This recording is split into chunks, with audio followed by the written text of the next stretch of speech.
नमस्कार दोस्तों, आज की इस वीडियो में हम बात करने वाले हैं सदी के सबसे बड़े ट्रेन एक्सीडेंट के बारे में। जैसे कि आप लोगों को पता है कि कल से ही न्यूज़ में ये दिखाया जा रहा है कि उड़ीसा के बालासोर डिस्ट्रिक्ट के पास एक जगह है बाहनगर बाजार स्टेशन, वहां पे तीन ट्रेनें आपस में टकरा गई। वो तीन ट्रेनें कौन सी हैं? एक तो है बेंगलुरु हावड़ा सुपरफास्ट एक्सप्रेस, दूसरी है शालीमार चेन्नई कोरोमंडल एक्सप्रेस, तीसरी ट्रेन थी वो मालगाड़ी ट्रेन थी। ये तीनों आपस में टकरा गई, जिसकी वजह से सदी का सबसे बड़ा रेल एक्सीडेंट हुआ है। मतलब कि इसमें अभी तक 280 से भी ज्यादा लोग मारे गए हैं और 1000 से भी ज्यादा लोग घायल है। जो ये मौत की संख्या हो सकता है आने वाले समय में और बढ़ सकती है, लेकिन हम भगवान से यही प्रार्थना करेंगे कि अब किसी की जान ना जाए और जो लोग भी घायल हुए हैं वो जल्दी से जल्दी ठीक हो जाए। तो दोस्तों, आज की इस वीडियो में मैं इसी बारे में आपको डिटेल में बताऊंगा कि इसमें किसकी गलती थी और किन वजहों से ये दुर्घटना हुई है। तो दोस्तों, सबसे पहले हम ये बात कर लेते हैं कि कौन सी ट्रेन कहां जा रही थी और ये जो घटनाक्रम है ये कैसे हुई होगी। तो दोस्तों, जो बेंगलुरु हावड़ा सुपरफास्ट एक्सप्रेस है, ये बेंगलोर से ये हावड़ा की तरफ जा रही थी, और जो दूसरी ट्रेन है शालीमार चेन्नई सेंट्रल कोरोमंडल एक्सप्रेस, ये हावड़ा से चेन्नई की तरफ या कर्नाटक की तरफ जा रही थी। मतलब कि ये दोनों ट्रेनें एक दूसरे की विपरीत दिशा की तरफ जा रही थी। एक तो हावड़ा की तरफ जा रही थी और दूसरी चेन्नई की तरफ जा रही थी। तो क्या हुआ, हावड़ा से चेन्नई की तरफ जा रही कोरोमंडल एक्सप्रेस वो सबसे पहले पलट गई। शायद हो सकता है वो सबसे पहले किसी खामी की वजह से पलट गई। शायद हो सकता है जो वहां पे मालगाड़ी खड़ी थी उससे टकरा के वो दो चार डब्बे पलट गए, और वो दो चार डब्बे थे वो पास की पटरियों पे जाके गिर गए। और उसके बाद उसी टाइम दूसरी तरफ से हावड़ा एक्सप्रेस आ रही थी, जो कि उन डब्बों से जाके टकरा गई, और जिसकी वजह से हावड़ा एक्सप्रेस भी पलट गई। उसके जितने भी डब्बे थे लगभग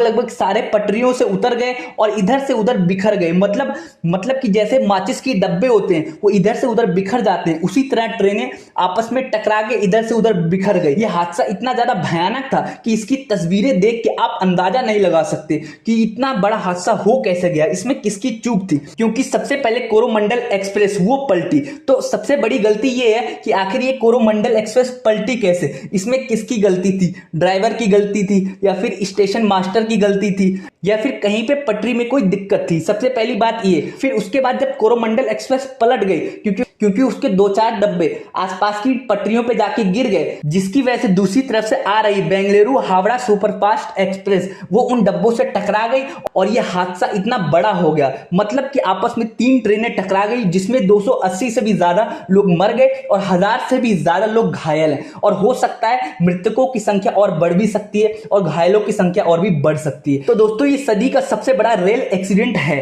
क्योंकि इससे पहले भी हमारे भारत देश में कई सारे रेल एक्सीडेंट हुए हैं। जैसे कि 6 जून 1981 में एक ट्रेन हादसा हुआ था बिहार में। वो ट्रेन थी बागमती एक्सप्रेस। क्या हुआ था, वो उस टाइम पुल को पार कर रही थी और उसी टाइम किसी खामी की वजह से वो ट्रेन नदी में जाके गिर गई। इसकी वजह से 750 से भी ज्यादा लोग मारे गए थे, और ये रेल हादसा हमारे भारत देश का सबसे बड़ा रेल हादसा माना जाता है, क्योंकि इसमें मरने वालों की संख्या सबसे ज्यादा थी। 750 से भी ज्यादा लोग मारे गए थे। फिर इसके बाद 20 अगस्त 1995 में फिरोजाबाद के पास पुरुषोत्तम एक्सप्रेस कालिंदी एक्सप्रेस से टकरा गई, जिसमें लगभग 305 लोग मारे गए थे। फिर उसके बाद तीसरा सबसे बड़ा हादसा होता है 26 नवंबर 1998 को, जो कि जम्मू तावी सियालदा एक्सप्रेस पंजाब के गोल्डन टेम्पल एक्सप्रेस से टकरा गई, जिसमें लगभग 212 यात्री मारे गए थे और बहुत सारे हजारों लोग घायल हुए थे। तो आप समझ सकते हैं जो ये वाला हादसा है जो कल हुआ है, ये इन हादसों में से सबसे बड़ा बन सकता है, लेकिन भगवान ना करे ये इन हादसों में से सबसे बड़ा बने,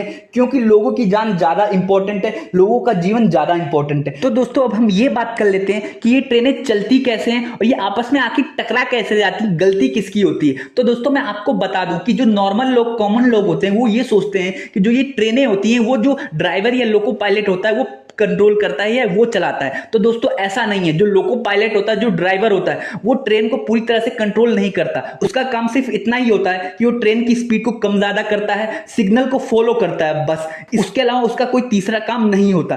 तो दोस्तों, जो ट्रेनें होती हैं, वो जितनी भी सारी ट्रेनें होती हैं वो आसपास के स्टेशन से कंट्रोल की जाती हैं। मतलब कि जो ट्रेन जिस स्टेशन के पास है, उस स्टेशन मास्टर का ये काम होता है कि उन ट्रेनों को उनके रूट तक पहुंचाना या उनके डेस्टिनेशन तक आगे सिग्नल देना। तो दोस्तों क्या होता है, जब कोई ट्रेन किसी स्टेशन के पास पहुंचती है तो जो उस एरिया का स्टेशन मास्टर होता है वो एक स्क्रीन में देखता है कि कौन सी पटरी पे ट्रेन खड़ी है, कौन सी पटरी बिजी है कि नहीं। उनके पास एक डिस्प्ले होता है जिसपे ग्रीन और रेड कलर की लाइटें होती हैं। तो जिन पटरियों पर ट्रेनें चल रही होती है या ट्रेनें खड़ी होती हैं उस पर रेड लाइट जल रही होती है, और जिन पटरियों पर ट्रेनें नहीं चल रही होती है या ट्रेनें लेट हुई रहती हैं तो उन पटरियों पर ग्रीन लाइट जल रही होती है। तो उसी हिसाब से स्टेशन मास्टर देखता है कि कौन सी पटरी खाली है, और जो ट्रेन आ रही होती है तो उसी हिसाब से उनको सिग्नल दिया जाता है। फिर जो लोको पायलट होता है उस सिग्नल को फॉलो करता है और वो आगे निकल जाता है। तो दोस्तों ऐसी स्थिति में क्या होता है कि कभी कभी मौसम खराब होने की वजह से या फिर ह्यूमन एरर की वजह से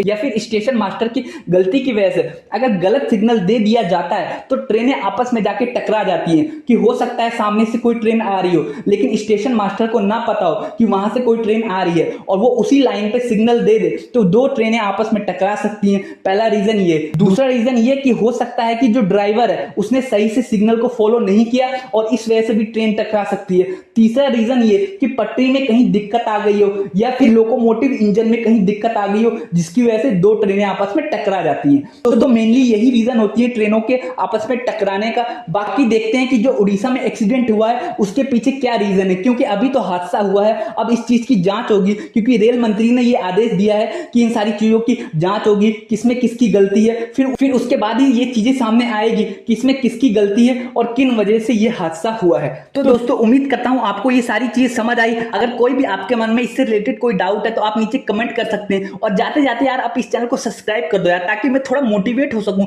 आप लोगों के लिए और भी अच्छी अच्छी और बेहतरीन वीडियो बनाने के लिए। तो दोस्तों वीडियो देखने के लिए आपका बहुत बहुत शुक्रिया।